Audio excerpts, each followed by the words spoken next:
Le printemps, retour du beau temps, de la chaleur, des belles fleurs, des oiseaux qui roucoulent, mais aussi le pire moment pour les personnes qui souffrent d'allergie au pollen. Étant moi-même fortement allergique au pollen, je peux que appréhender ce moment de l'année où je sais que je vais vivre un enfer. Et comme je suis en plein dedans actuellement, je me suis dit pourquoi pas en savoir plus sur le pollen et en faire une vidéo. Donc installez-vous confortablement et c'est parti.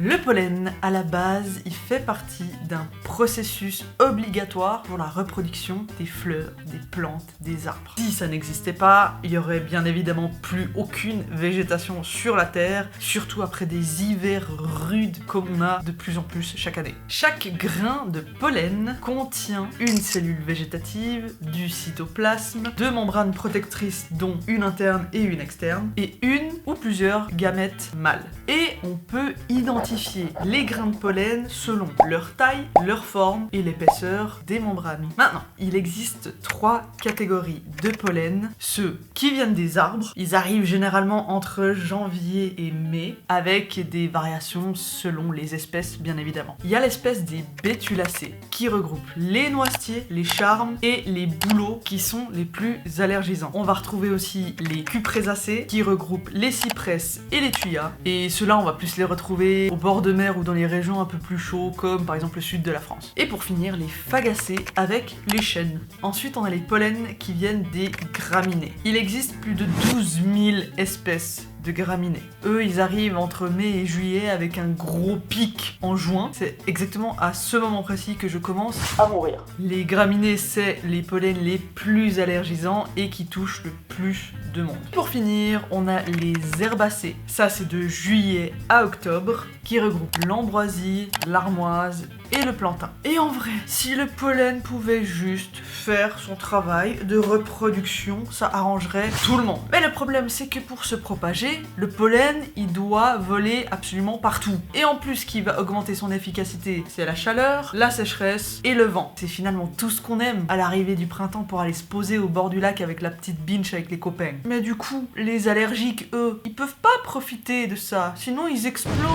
Non, eux, ils sont punis chez eux avec les stores baissés, les fenêtres fermées, leur paquet de mouchoirs à moins de 1,2 m et leur purificateur d'air. Mais en vrai, c'est quoi une allergie? Et pourquoi ça atteint autant de gens? Une allergie, c'est une hypersensibilité du corps qui réagit à une substance qui est censée être inoffensive à la base. Par exemple, le pollen d'une plante. Ces substances sont souvent des protéines qui, quand elle est en contact avec notre corps de façon physique, par inhalation, par ingestion, l'organisme va dire qu'il y a un problème et il va déployer toute sa défense pour défoncer cette substance qui a en vrai pas demandé grand chose. Du coup, une allergie, c'est une réaction excessive et inappropriée. Il existe 4 types d'allergies. Le type 1, 2, 3 et 4. Waouh, elle sait compter. Mais comme on n'est pas dans un cours d'anatomie de niveau bachelor, on va rester sur le type d'allergie qui concerne le pollen, donc le type 1. L'hypersensibilité de type 1 est une réaction immédiate après un contact avec l'allergène. Ça concerne le plus souvent la peau et les muqueuses. C'est la forme d'allergie la plus fréquente qui englobe les allergies animales, les piqûres d'insectes, les allergies alimentaires et le pollen. Pour élever un petit peu le niveau de ma vidéo, je vais quand même décortiquer un peu le processus d'une réaction d'hypersensibilité de type 1. Il faut savoir que l'allergie de type 1 va se passer en 2 étapes différentes. La première étape est simplement la première exposition à l'allergène. L'allergène, qui est ici le pollen, va entrer en contact avec le système immunitaire qui lui justement s'occupe de la défense de notre corps. Comme le système immunitaire il est un peu crazy, il va créer des anticorps propres au pollen. Je vous répète un peu les bases, les anticorps permettent de justement buter une substance étrangère du corps. Comme du coup cet anticorps a été créé contre le pollen, en fait le but c'est qu'il soit prêt à réagir agir quand il y aura une deuxième exposition. Cet anticorps s'appelle l'immunoglobuline E, IgE pour les intimes. Il va préparer une ligne de défense qui est propre à la peau et aux muqueuses avec des cellules spécifiques qui s'appellent les mastocytes. Pas besoin de retenir les noms, comprenez déjà juste le fond, ça fera l'affaire. Reprenons la situation, imaginez-vous, vous vous retrouvez à nouveau dans un champ entre 4 forêts et votre corps comprend que la guerre peut enfin commencer. Les mastocytes, qu'on a cités avant, vont donc libérer des substances telles que l'histamine, qui elle va provoquer des réactions telles que des gonflements et des inflammations pour justement combattre les méchants. Sauf que je vous rappelle, les méchants c'est pas vraiment des méchants, c'est des grains de pollen. Et ça va s'en suivre avec des réactions de plus en plus importantes qui va continuer à irriter et léser les tissus environnants. Pour les plus connaisseurs, on va parler de vasodilatation qui va créer les rougeurs, d'augmentation de perméabilité des parois des vaisseaux qui va créer des œdèmes, d'une contraction des muscles lisses qui va créer une respiration sifflante et une augmentation de sécrétion du mucus dans les poumons et dans le nez par exemple qui va générer des toux et des éternuements. Et voilà, vous vous retrouvez en face d'une personne faible qui est entre la vie et la mort à cause d'une simple plante. Parce que oui, on peut mourir d'une allergie. Ça s'appelle faire un choc anaphylactique. C'est finalement la continuité des réactions inflammatoires que je vous ai dit avant, qui va un peu trop loin, là, voilà, qui tue littéralement la personne.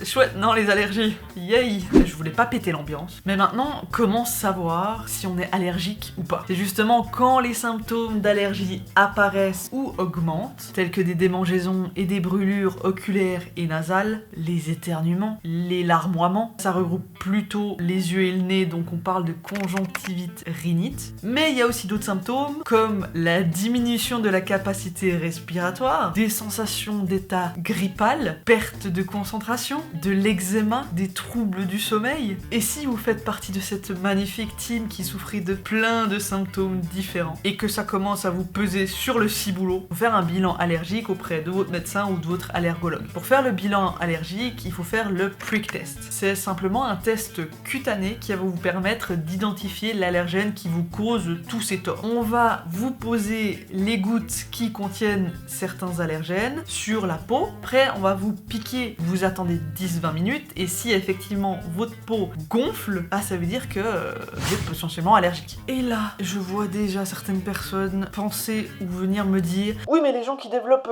des allergies au pollen, c'est quand ils étaient enfants, ils ont pas assez mis le nez dehors dans... » Alors Bernard, si on regarde d'un point de vue scientifique, il n'y a pas vraiment de preuves qui confirment à 100% cette règle-là. Pour développer une allergie, il faut être exposé à un allergène, comme on l'a expliqué avant. Logiquement, notre environnement et les allergènes qu'il contient influent sur le développement des allergies. Mais la science, elle est pas vraiment sûre si cette exposition est plutôt bénéfique ou plutôt nocive. Une exposition répétée à un certain allergène peut justement aider la personne à tolérer cet allergène et du coup ne pas développer d'allergie. Donc si on suit cette logique, Bernard, tu as tout à fait raison, mais chez certaines personnes, ça peut faire l'effet contraire. En s'exposant à cet allergène, ils vont développer les anticorps et au final, ils peuvent mettre leur nez dans le foin autant qu'ils veulent, ils vont exploser à un moment donné parce qu'ils ont créé une allergie quand même. Et là, j'ai une autre question qui vient faire toc-toc dans ma tête. Pourquoi certaines personnes n'ont jamais eu d'allergie et commencent à développer une allergie en vieillissant ou l'inverse? Parce que les allergies sont, je cite, dynamiques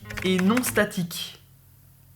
C'est vraiment un synonyme. Le corps humain, il va évoluer et ça peut aller dans les deux sens. Et avec le temps, notre système immunitaire va aussi commencer à changer. Il y a déjà le concept de vieillissement. Nos cellules, elles vont vieillir avec nous. Donc ça veut dire que leurs fonctions de base vont évoluer en mieux ou en pire. Maintenant, il y a aussi plusieurs autres facteurs qui vont faire que notre système immunitaire va changer. On va parler d'obésité, d'hormones et de stress.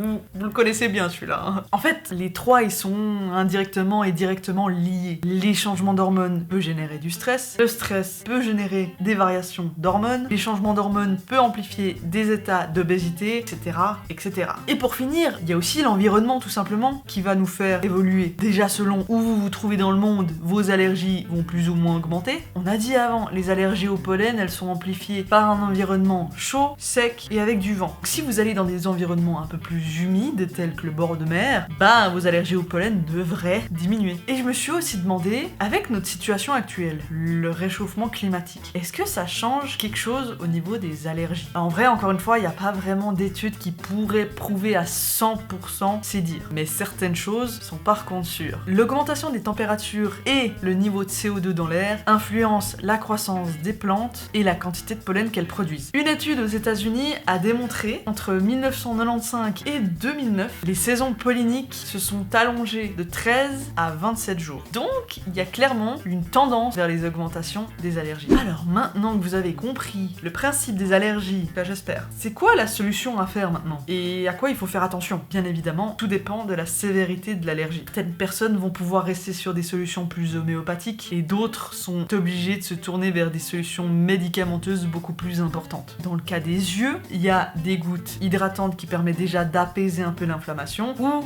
directement des gouttes anti-allergiques qui va diminuer les effets des allergies sur les yeux. Même chose pour le nez. Dans des cas très avancés d'allergie, on peut aussi prescrire de la cortisone en gouttes ou en spray nasal. Et après, si on commence à développer plusieurs symptômes en même temps, des symptômes plus généralisés, là on va s'orienter vers des comprimés antihistaminiques. Ces comprimés, ils vont inhiber, donc diminuer l'effet de l'histamine sur notre corps. Il va par contre pas stopper la sécrétion de l'histamine. Mais attention, comme tout médicament, il y a des effets secondaires. Là, on va parler d'effets anticholinergiques. Je vais pas m'étaler sur le sujet, on n'est toujours pas dans un cours de biologie de niveau bachelor, mais en gros, c'est un messager chimique qui va induire une certaine réaction dans le corps selon la substance liée. Pour donner quelques exemples, la substance cholinergique est impliquée dans l'activation des muscles, du rythme cardiaque, de l'attention et de la mémoire. Donc si on parle d'effets anticholinergiques, c'est qu'ils annulent ou vont à l'opposé de ces réactions. Donc les effets secondaires des médicaments antihistaminiques sont généralement la somnolence, la perte de concentration, des sensations de vertige. Par exemple, dans mon cas, je suis atteinte des symptômes allergiques et des effets secondaires des médicaments. Je demandais pas autant à la vie, Et après, une autre solution qui est pour le plus ou moins long terme, c'est la désensibilisation. Elle se fait généralement par injection de l'allergène à petite dose. Ce traitement, il permet justement d'éliminer le facteur d'allergène ou au moins le diminuer. Mais malheureusement, pas tout le monde n'est réceptif à ce traitement. Et dernière question, à quoi faut-il faire attention lors d'allergies de pollen? Parce que éviter l'allergène, c'est bien gentil, mais que le pollen est partout autour de nous, c'est pas possible. Plutôt sortir dans des heures plus tard la journée où le pollen est un peu moins fort. Bien aérer chez soi, mais toujours de façon ciblée dans la journée. Aérer plutôt tôt le matin ou tard le soir. Changer de vêtements dès que vous arrivez chez vous. Et un conseil que beaucoup de gens ne réalisent pas, mais quand vous faites votre lessive, n'allez pas sécher vos vêtements dehors. Et quand vous sortez, utilisez des lunettes, que ce soit de soleil ou de vue, pour protéger vos yeux. Et l'ultime conseil qui est finalement, je pense, le plus efficace, déménager. J'en ai terminé de vous parler de ce problème dont beaucoup de gens souffrent actuellement. J'espère que vous avez appris plusieurs choses. N'hésitez pas à liker la vidéo et à vous abonner si ce n'est toujours pas fait. Je vous avoue que j'ai un petit objectif d'atteindre les 1000 abonnés d'ici la fin de l'année. Donc si vous voulez bien me faire ce cadeau, ce serait choupi-toupité. En tout cas, on se retrouve bientôt pour une nouvelle question à répondre. Et en attendant, profitez de votre printemps comme vous pouvez. Adieu!